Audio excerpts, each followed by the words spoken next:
ဆဲတာတော့ဆဲတာပဲဒါပေမဲ့ဒီဆဲနေရကြတော့ရင်ကြီးကြီးနဲ့တယော်တဲ့ပုံစံမျိုးဒါမျိုးတွေကိုသုံးပါပေါ့နော်နံပါတ်1ကဆရာမဒီမှာရေးထားတာကတောင်မိန်ဆိုတာကန်ဆိုးတာပေါ့နော်ဒါဆိုရင်ဘယ်လိုနေရာမှာသုံးတာလဲဥပမာပေါ့သူနဲ့တွေ့လိုက်ရတာဒီနေ့တော့တခုခုကန်ဆိုးစီတယ်ဆိုရင်ဆရာမတို့ကအဲ့လိုမျိုးပြောတာပေါ့နော်ဒါမျိုးဆိုရင်ဟာကျန်းတောင်မိန်ဒီနေ့ငါအရန်ကန်ဆိုးတယ်ပေါ့နော်နောက်တစ်ခုကကျတော့白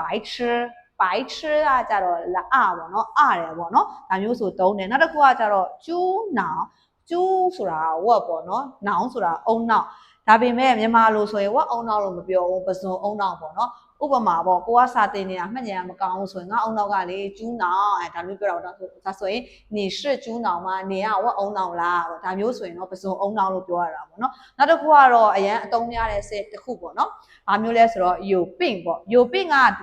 ဒါရိုက်ဆိုရင်ယောဂရှိတာပေါ့ဘယ်လိုအနေထားမှာသုံးတာလဲဆိုရင်ဥပမာဒီလူကဦးကြောင်နိုင်လိုက်တာဘာတွေပြောမှလည်းမသိဘူးဆိုရင်လောက်စစ်တော့အဲ့လိုကြိုင်ယိုပင့်ထားကျန်းယိုပင့်ပေါ့နော်နောက်တစ်ခုအသုံးများတဲ့ဟာတော့မိန်မှန်ပေါ့နော်သူကကြတော့လောက်စစ်တို့စုတောင်းဆိုတဲ့အဓိပ္ပာယ်နဲ့တူတယ်ပုံမှန်ကစုတောင်းကတော့ရှန်သက်မိန်ဟုတ်တယ်နောက်တစ်မျိုးအစားထိုးလို့ရတယ်ဥပမာပေါ့ငါ့ကိုဒါလေးကူညီပါလားငါ့ကိုဒါလေးချီးပေးပါလားဆိုရင်လောက်စစ်တို့ကမိန်မှန်မကူညီနိုင်ဘူးမရှိနိုင်ဘူးပေါ့နော်ဒီဟာလေးတွေကတော့အသုံးဝင်ဆုံးTikTok လို့ Facebook ပေါ်မှာအသုံးများတဲ့ဆဲနည်းလေးတွေပါနော်